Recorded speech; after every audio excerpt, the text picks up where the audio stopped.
আল্লাহর কসম করে বলতে পারি, এই মাথায় হাত রেখে আমার আল্লাহ সাক্ষী, 1 টাকাও চাঁদাবাজি করি না এই এলাকায়। আমি ভয়ে থাকি সারাক্ষণ। আমাদের নেতা তারেক রহমান 6000 লোকের বহিষ্কার করছে, পৃথিবীর ইতিহাসে আছে? উনি কথায় কথায় বলে মির্জা আব্বাস সাহেবের লোক চাঁদাবাজি করে, মির্জা আব্বাস চাঁদাবাজি করে। ছাত্রদের সরকার প্রতিষ্ঠিত হয়েছে, বিএনপির কোন সরকার প্রতিষ্ঠিত হয় না। যারা বলে সারা বাংলাদেশে বিএনপি চাঁদাবাজি করে, আমি তাদেরকে প্রশ্ন করতে চাই, আপনাদের সরকার থাকা অবস্থায় বিএনপি চাঁদাবাজি কিভাবে করে? আপনারা সম্পূর্ণ আওয়ামী লীগকে বিদায় করেছেন, এখন আপনাদের মনে হয় বিএনপিকে তুড়ি মেরে বিদায় করে দিবেন। অসম্ভব বিষয়।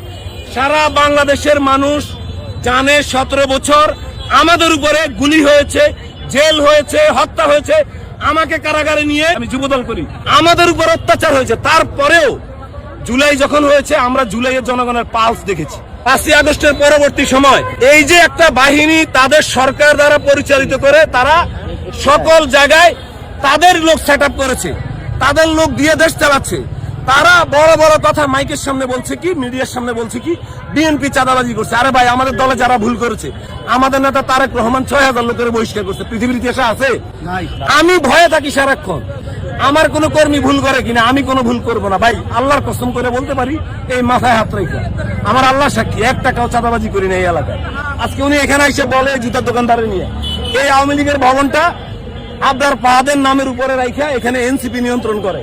তাহলে এই দোকানের সামনে ওই দোকানদারদেরকে উনি যে বলছে যে বিএনপির লোক চাঁদাবাজি করে, উনি কথায় কথায় বলে মির্জা আব্বাস সাহেবের লোক চাঁদাবাজি করে, মির্জা আব্বাস চাঁদাবাজি করে। মির্জা আব্বাস জমিদার ফ্যামিলির ছেলে। মির্জা আব্বাসের বাবা মির্জা আব্বাস রাজনীতি করতে আসার আগে তিনি এই ঢাকা শহরে প্রতিষ্ঠিত একজন ব্যবসায়ী।